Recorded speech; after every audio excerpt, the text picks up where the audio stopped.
It was just the most massive thing I've ever seen. To tell you the honest truth, I thought, well, we're the only ones left on this planet. Something's happened. We've missed something here.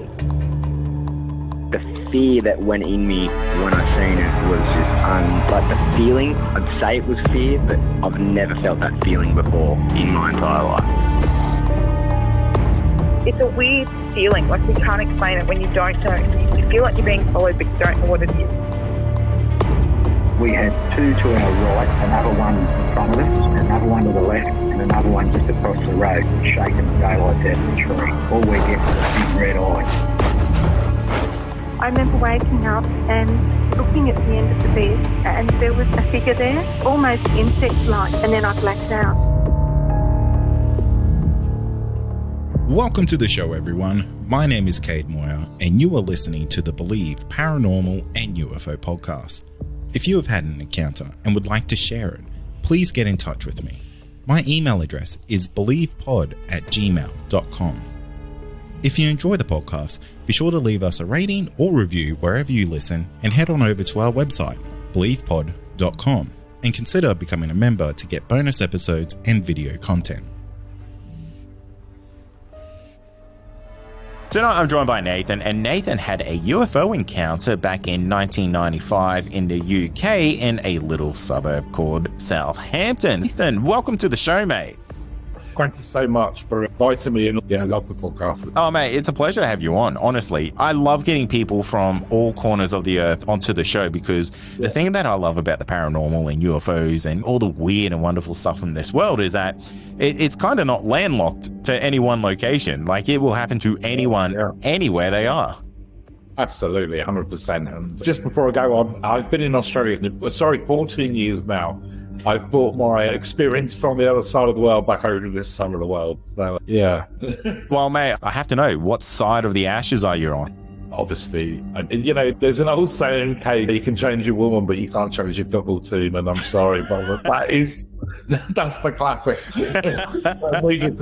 And I'll be honest with you, Kade, I've got no idea about cricket. I have absolutely no idea. Oh, blasphemy. The round ball sport we call football, you guys call soccer. No, that's fair enough, mate. But, you know, to be honest, we're not here to talk about cricket because otherwise I'll be here for another 3 hours. But, Matt, I want to hear about this UFO encounter that you had. Yeah, so I worked dates back, and actually it was 1995. So we were essentially 18-year-olds, 17-year-olds hanging around in a good suburb in Southampton called Chalmers-Ford. Chalmers-Ford's, I guess, on the north end of Southampton. So people probably know Southampton's very famous for, unfortunately, the Titanic, which is another story altogether, and also the famous singer Craig David. I think that's the only thing we can put us on the map for. Well, obviously me as well, now that I'm on this podcast. I lived in a nice suburb. It was between Southampton and Winchester, and in fact, it was actually halfway. So you kind of got within 4 miles going towards Southampton, you've got your urban kind of city. Going 4 miles any other direction, you got kind of rural stuff. And yeah, so basically it was 1995. Well, it was just the best time of our lives. Yeah, everything was amazing. And anyway, as you do, when you hit that age, you get your car license. And I was actually 18. You can get it at 17 in England, but I was 18 because I had a motorbike. So I kind of used that for a year and then went on and did the car test. Anyway, the problem was back in the day when the police didn't have a database of number plates and they could just recognize you. We got pulled over, young kids in terrible cars that made them look like sports cars, but they really weren't. They probably went about 60 k's an hour, but they look really cool. Needless to say, the police used to pull us over every 5 minutes because they wanted to check we had what we call in England an MOT, which is the same as rego and car insurance. And in our suburb, it was a good suburb, and we got kind of annoyed with it because I kid you not, we got pulled over every night. You know, there wasn't like a Macca's to hang around. So we're like, okay, well listen, some of us are 18, some of us are 17. You know, you guys can't come at a pub. How do we hang out together? So in the end, the 18-year-old out of the group would be the one going in the bottle shop, which is an off license in the UK, buying the cheapest cider you could imagine, which was absolutely disgusting. It smelled like sick. It was awful. And we just go and find somewhere quiet and hang out, you know, not somewhere where people won't cause any trouble, just somewhere where we wouldn't get interrupted and get pulled over. Anyway, cut a long story short, there was a place called Farley Mount, which was about 10 miles from where we lived. And it was sweeping hills, sweeping massive forest. It was a huge picnic area. And in July, kind of, the summertime, as a family, any families, you'd have to do choices. You'd either go to a beach that was quite embarrassing to call a beach, it was pebbles and absolutely rotten, or you go to the countryside and have a picnic and play, fly a kite and play games. So this place was a kind of a cool place for us all to, chill out and, as families, have barbecues. When we got the car license, it was like, right, always a nominated driver. That was usually me, to be honest. So, the lads would get their cider, we'd get in the car, and we would drive to Farley Mount, which was, like I say, 10 or 15 miles away, in the middle of nowhere. It was very rural, the sweeping hills being very green, beautiful picnic spots, very thick forest. It was gorgeous, just a lovely place. A one-track road going up. If a car came the other way, you'd have to either reverse back or let them pass, or pull into a bank and go on the side. And so essentially we found out this was a pretty cool place. We're going to chill out and not get hassled. So that's what we did. This one particular day, it was July 1995, and we went to Farley Mount, as we did, got there probably about 8 o'clock. The beautiful thing about the UK, which unfortunately you don't get in Australia, which I do miss, is twilight, which is where, the sun takes a long time to come down. It can actually be quite light at 10 in the evening. So we had this beautiful thing called twilight, warmer months. It was pretty cool. So we'd go up to Farley Mount and we would park in a car park in the middle of nowhere, no hassle. The lads would get out of the car. We'd turn the stereo up. We'd have Nirvana playing, the great 90s tunes, Pearl Jam, this, that, and the other. Great time for music, great time for life, actually. And just this one occasion, basically we were there, and although it's July in England, it still gets cold, and it still makes me laugh actually to this day. In Australia in the summer, you can still hang outside all night without a fire pit, whereas in England in the summer, actually you need to put your hoodie on and have a fire pit. And it's funny. You think it's amazing weather, but it's actually not. Anyway, we're hanging outside the car, the lads were drinking, we were enjoying ourselves, and the routine was basically everyone would finish what they're doing, we'd jump in the car, and we were fortunate to have this 24-hour garage, so we'd go in there and just buy, it's kind of before Uber Eats, so the choice of food was basically bags of crisps and chocolate bars. So that was a plan. Anyway, we were in the car park one night, very secluded, and one of my mates, quite a quiet guy, noticed a green light in the sky, and we all kind of missed it. We were doing whatever we were doing, and he was transfixed on it, and he said, "Did you guys see that?" And we were like, "No, not really, we weren't really paying attention." But he kind of looked really shocked. He looked genuinely confused. He wasn't, he'd had cider, I'll be honest with you, but it wasn't a massive amount. He just looked genuinely confused. And with that, he kind of sat in the car, and we were still hanging out, and we were kind of like, whatever. I was driving, so I wasn't drinking or doing anything. As it happens in the UK, it does get cold. So it was like, okay, we'll just get in the car and finish your drinks off. When you finish, we'll go onto the garage and get some food. And with that, in front of us, the forest was very thick. I live in the south of Sydney, and some of the bushland here actually reminds me of the UK. It's very thick. Just tree after tree after tree. You just can't see into it. You couldn't walk in a straight line in it. You'd have to be diving and ducking and moving in and crawling and all this kind of stuff. With that, there were 2 red lights that appeared in front of the car. And they weren't kind of like, you instantly go, oh, brake lights, someone else is here, we've got to run, someone's bust us for being noisy, or whatever. But it wasn't like brake lights, because it was in the middle of a very thick wood. And these lights were so bright, they were ridiculous. They were wider than tail lights.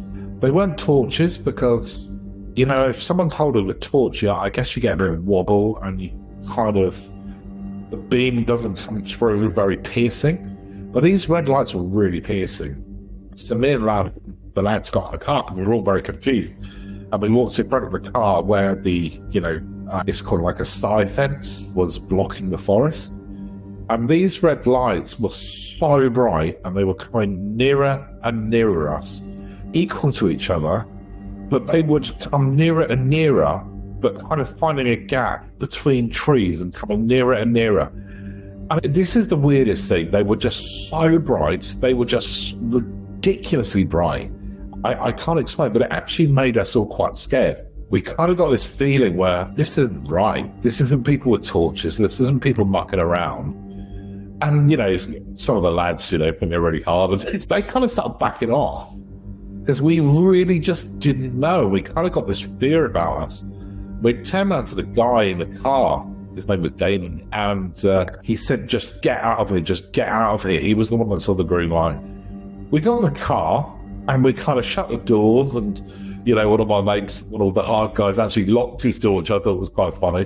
Because if it's just something like mental, I really don't think a lock on the door is going to do a lot for us. But we were genuinely starting to get a fear. Like, it was kind of very scary. It just wasn't normal. You know, we used to worry if the police might turn up, but this was something else.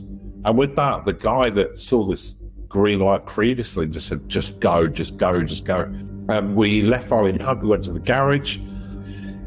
Anyway, the strange thing was, the following day, a crop circle appeared in Farley Mount, which was very, very, you know, I don't know, you know, I know there's fake ones, but some of this crop circle stuff is so precise. I'm sorry, but a guy with a board with a bit of string in the middle of you've got to be pretty clever or a very good artist. But anyway, crop circle appeared. Just didn't really think anything of it. And I love to get into just listening to experiences, this, that, and the other. So I kind of Googled it and just looked into the urban myth in Charlottesville where we used to live.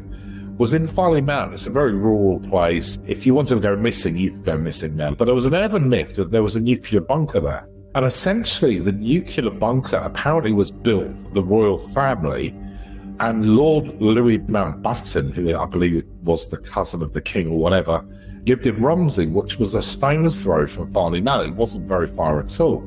There was a military area where they did experiments for Portland Down, which is quite a big thing, where they were treating soldiers with various kind of jabs. Also, there is a military base called there's two actually. There's one called Marchwood Military Base.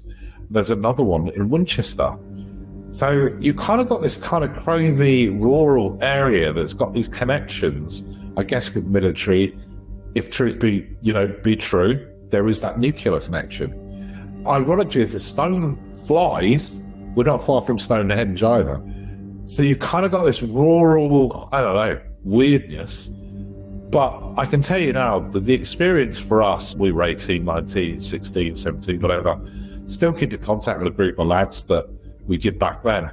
I spoke to a few of them the weekend, and we still, to this day, it's all marked us. We don't know what happened. It's weird. It left such a mark for us all to remember this years on. It's weird. So that's the story, really. It is a truly fascinating story, because what I really like about it is that there's so many parallels to this story to what I would associate with a Min light, where you see this kind of glowing light coming through the trees towards you. The fact that yours was kind of moving in tandem with something else just does add a real sense to it, because if these things are moving in tandem, like, there's a bit of intelligence behind that. There was massive that's the thing that gets me, actually, is there was massive intelligence, because these lights, like I say, they were kind of ducking between trees, but they were making sure they were watching us and they were coming. And it made no sense. The trajectory was just perfect. It was like perfect symmetry. And there was no way, like I say, someone with a torch or, you know, well, number one, you couldn't put a tar in there and press your brake lines. It wasn't the same, but you kind of wind each other up when you get scared. You start feeling a bit of, you know, you want it maybe to be something it's not. But this was very genuinely weird. Some of these guys are pretty hard lads and claim to be pretty cool and this, that, and the other. But they were genuinely scared. This unreal experience of being scared, you know, it was kind of weird. I just cannot explain how the feeling was. It was just horrible. It was very, very strange. And like I say, the after kind of, you know, +1+1s and the crop circle and the urban myths that came out, they could be true, who knows? But, we did take a drive around there, and, it's some very weird properties where no one's, big signs, barbed wire in the middle of the country. And it's like, well, I'm not being funny. Does sheep need that much security? It's like, yeah, that's weird. So who knows? Who knows?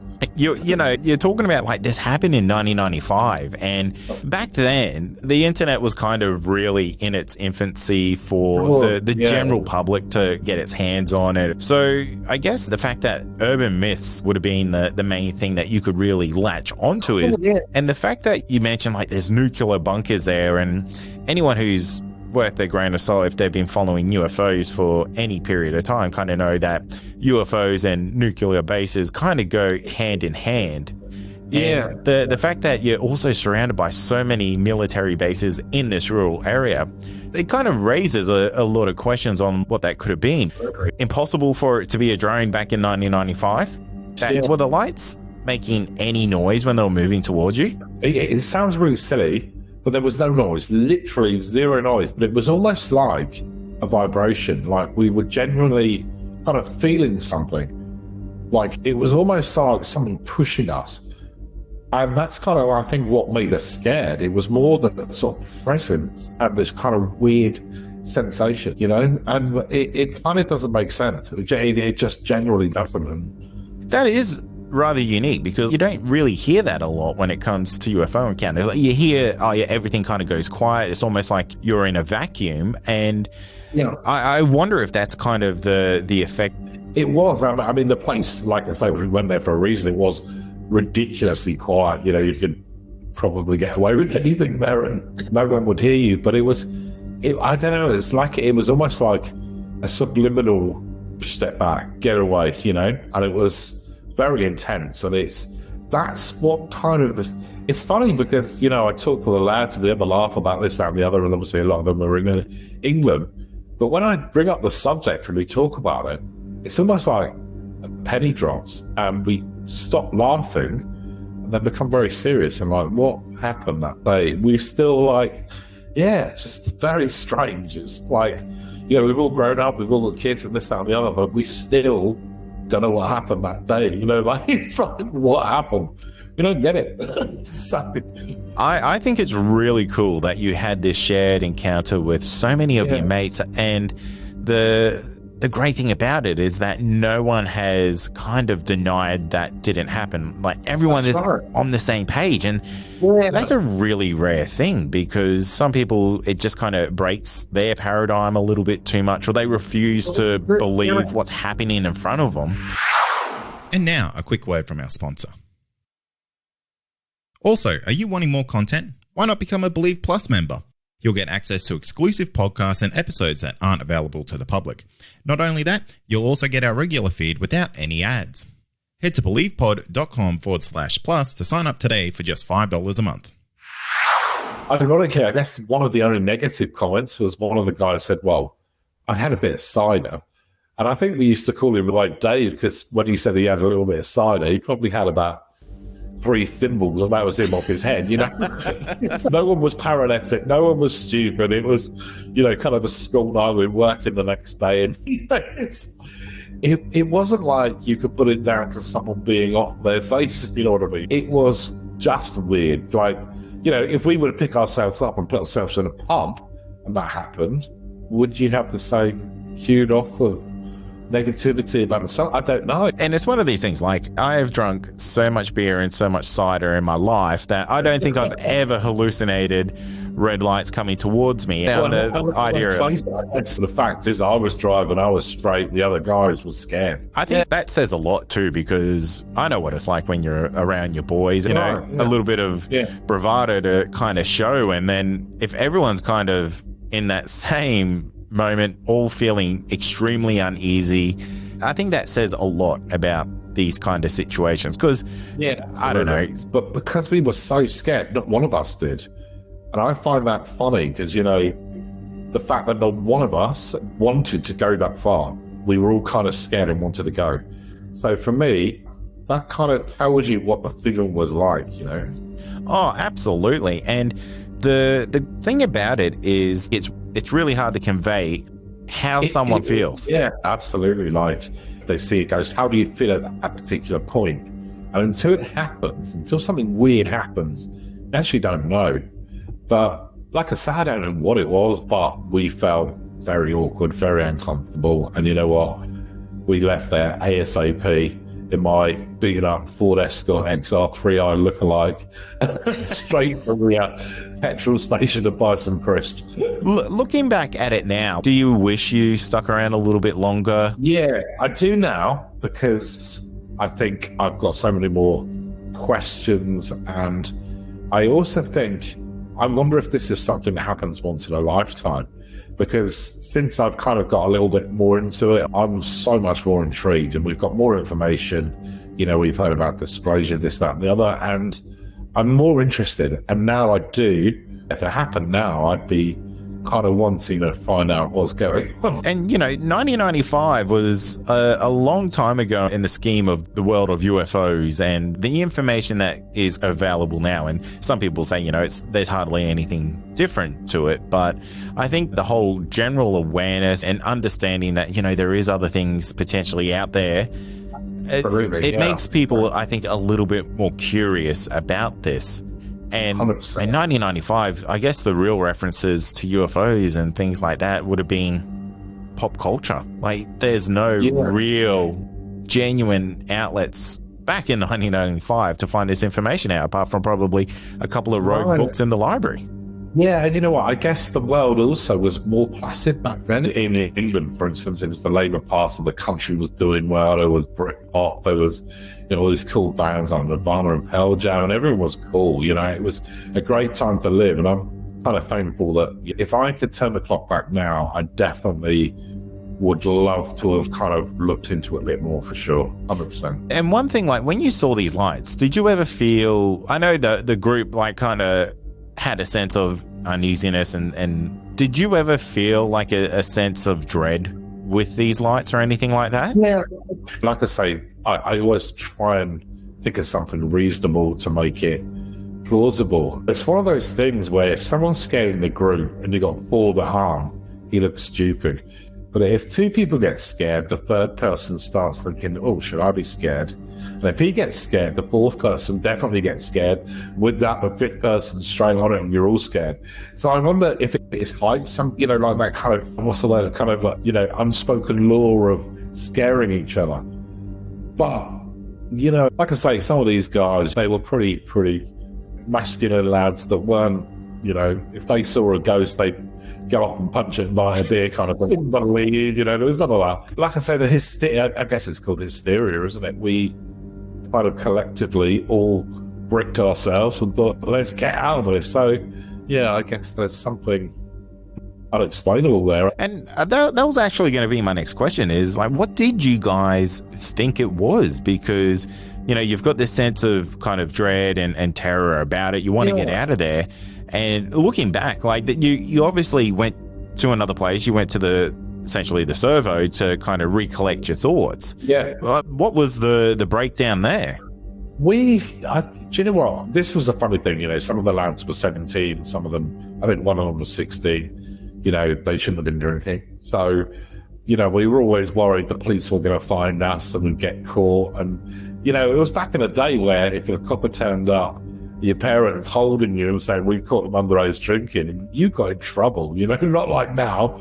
But they'd buy the copper a drink or something, so give them a free ride home. It was kind of like, you know, we were always paranoid about getting caught. Although we weren't really up to no good, it's quite innocent, really, but that was always our worry, you know, like getting caught by, I don't know, the ranger or something, the forest ranger. Why are you parking in this car park this time? But that's what I guess we were worried about, thinking it was maybe some sort of authority, police, ranger, I don't know, you know. Not paying a parking ticket that kind of time of night or something. But yeah, that's kind of how different the world is now, you know. We were genuinely scared. So yeah, no, I totally get it. It's a really unique and fascinating encounter, because the UK is a pretty good spot for UFO encounters, and like you hear of lots and lots of, well, I mean, Rendlesham Forest incident. Exactly. And when you look at the witness accounts of, we're talking guys that are very high up in the military here, and why would they lie? There's no reason. These guys are very educated to be where they were, and it's frightening stuff. It really is. And like I say, that was kind of ironically what linked me to what we saw was just the urban myths about the nuclear bunker. When I believe Rendlesham was near RF Woodbridge that had the American warheads and all that.